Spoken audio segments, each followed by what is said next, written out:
Kemudian wa iqamatun li unsa, dan disunnahkan bagi perempuan itu cukup iqamah saja.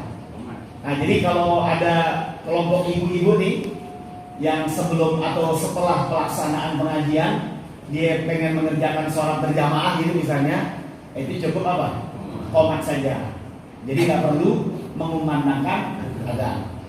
Nah, seperti ada juga ibu-ibu yang mungkin berinisiatif pengen mengadakan sholat id, gitu ya, sholat id turu-turu ibu-ibu gitu. Nah, itu nggak perlu khutbah, karena khutbah itu kesunahan buat laki. Nah, jadi cukup sholatnya saja. Nah, jadi sholat Idul Fitri atau Idul Adha, dan tidak perlu disampaikan khutbah gitu ya. Ya langsung pulang, kan enak nih ya. Ya tahlilan dulu dah gitu. Kan sholat doang lamaan dandan tuh kayak mau kena nih ya. Kalau cuma sholat doang, ya tahlilan dah baca yasin rada lama dikit gitu. Nah, karena khutbah Idul Fitri itu hanya sunnah dilaksanakan oleh orang-orang lelaki. Jadi makruh. Ya bahkan ada yang menganggap nggak sah. Nah, kalau ada perempuan, walaupun dia bisa gitu ya, melaksanakan pembacaan khutbah. Nah, jadi cukup sholatnya saja. Wa yunadi li jama'ati naflin as-salatu jami'ah. Dan untuk sholat jamaah yang sunnah, itu cukup mengumandangkan as-salatu jami'ah. Ya misalnya mau Idul Fitri, Idul Adha, sholat sunnah tarawih, sholat sunnah witir yang dilaksanakan secara berjamaah, ini nggak perlu mengumandangkan adzan, tapi cukup Bilal ya untuk mengomandoi jamaah melaksanakan sholat dengan kalimat as-salatu jami'ah rahimakumullah gitu. Jadi nggak perlu kumandang adzan. As-shalah li sunnati Idul Fitri kan gitu ya. Rahimakumullah gitu. Jadi nggak perlu kumandang adzan. Jadi adzan itu khusus untuk melaksanakan sholat fardu 5 waktu. Nah, termasuk di Jumat. Ya kan Jumat itu kan pengganti sholat. Nah, jadi tetap disunahkan untuk dikumandangkan adzan. Nah, selain sholat fardu 5 waktu, itu tidak disunahkan kita untuk mengumandangkan adzan. Nah, kemudian wasyurita fihima tartibun wa wilaun, dan disunahkan pula pada adzan dan iqamah untuk melaksanakannya secara tertib. Jadi adzan dulu baru qomat, jangan qomat dulu baru apa? Adzan, kembali. Dan juga susunan kalimatnya pun harus tertib. Ya seperti yang diajarkan oleh malaikat ya, melalui mimpi yang didapat oleh beberapa orang sahabat. Nah, jadi seandainya ada kalimat yang lompat, ya itu nanti balik lagi kalau dia ingat. Ya misalnya gini, ada orang adzan, Allahu Akbar, Allahu Akbar, Allahu Akbar, Allahu Akbar, asyhadu an la ilaha illallah, asyhadu an la ilaha illallah, hayya 'alas shalah gitu ya. Nah, kan asyhadu anna Muhammadar Rasulullah kan kagak tuh. Nah, diingat-ingat lagi hayya 'alal falah. Tadi asyhadu anna Muhammad enggak, balik gitu. Balik ke asyhadu anna Muhammadar Rasulullah. Nah, karena sunnah tertib. Ya sunnah tertib, berurutan. Juga sunnah mualat. Ya, jadi jangan diselat sama waktu yang terlalu lama. Allahu Akbar, Allahu Akbar. Rokok dulu sebatang di jangan.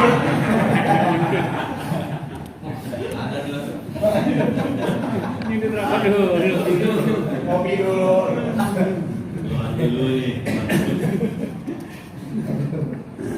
Nah, jadi harus berturut-turut. Nah, jangan diselat dengan waktu yang terlalu lama. Bahkan salah satu kesunahan adzan adalah berwudu, punya wudu. Kalau seandainya di pertengahan adzannya batal, terus, gitu, terus, ya nanti orang yang dengar kan bingung. Itu adzan berhenti mati kan gitu ya. Enggak speakernya mati, oh enggak, kentut ya gitu. Nah, jadi kalau memang dia batal di pertengahan adzan, ya mungkin narik napasnya kelewat daun kali ya.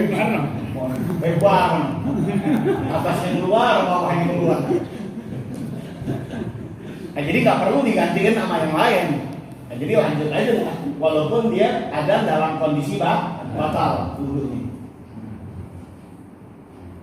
Nah, sebagaimana kaidah fikih dimaaf dalam kasus lanjutan, tapi tidak dimaaf dalam kasus permulaan.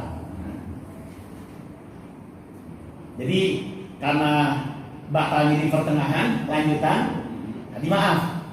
Nah, tapi tidak dimaaf dalam kasus di permulaan. Ya artinya kalau untuk mengawali adzan, ya sunnahnya dia harus apa? Wudu. Tapi kalau nanti di pertengahan adzan kentut terus gitu, lanjut gitu. Iya, jadi nggak perlu ganti orang dan tidak perlu juga dia harus wudu lagi gitu, nggak usah. Nah, juga wajahrun li jama'atin, disunahkan kumandang adzan dengan jahar kalau memang tujuannya itu untuk mengumpulkan jamaah. Tapi kalau memang hanya untuk sendiri, nah ini cukup terdengar oleh kupingnya sendiri. Nah, karena tujuannya kan bukan untuk mengundang jamaah. Nah, terakhir wa waktun li ghairi adzani subhin, dan kesunahan adzan itu dilaksanakan apabila sudah masuk waktu, kecuali dalam kumandang adzan subuh. Nah, kalau dalam kumandang adzan subuh ini kan 2 kali ya.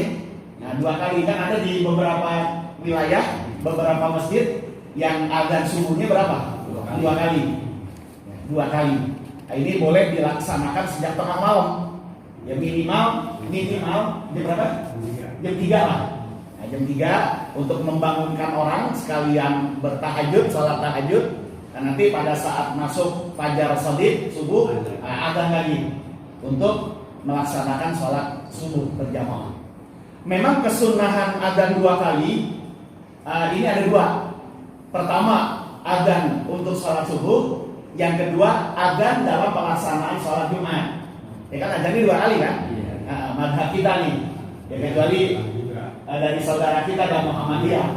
Ya, ini cuma sekali. Karena ngikutin Nabi, katanya Nabi di zaman Nabi kan cuma sekali. Di zaman Abu Bakar pun sekali. Di zaman Sayyidina Umar juga sekali. Kumandang adzan 2 kali itu mulai dilaksanakan di zaman Utsman bin Affan. Itu di zaman Abu Bakar dan Umar, di masa pemerintahan beliau berdua, ini kondisi sahabat saat itu masih semangat, gairah untuk melaksanakan sholat Jumat. Ya, bahkan mereka pagi-pagi sudah berangkat berkumpul di masjid. Nah, di zaman Utsman, ini perekonomian umat Islam ini sudah mulai maju dan berkembang. Jadi orang sudah mulai banyak di mana? Di pasar gitu ya. Iya, dagang segala macam, gosok-gosok batu, macam-macam gitu ya. Nah, sehingga pelaksanaan sholat Jumat ini agak lambat. Nah, akhirnya Sayyidina Utsman berinisiatif bikin inovasi baru untuk mengumandangkan adzan 2 kali.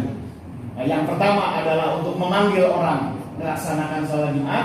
Yang kedua, saat khatib naik ke atas mimbar. Kalau di zaman Nabi kan cuma 1, yaitu ketika khatib naik ke atas mimbar. Itu aja. Nah, sedangkan di zaman Utsman dikumandangkan 2 kali. Kalau pertanyaannya mana yang lebih afdol, sekali atau 2 kali? Dijawab 2 kali. Kenapa? Karena kalau 2 kali kita ngikutin Nabi juga ngikutin sahabat gitu. Kalau cuma sekali kan cuma ngikutin Nabi, cuman kita nggak ngikutin sahabat. Nah, cuman kalau kumandang 2 kali, selain kita mengikuti sunnah Nabi, juga mengikuti sunnah sahabat, yaitu Sayyidina Utsman bin Affan. Nah, sampai sekarang kita mengikuti cara yang diajarkan oleh Utsman bin Affan.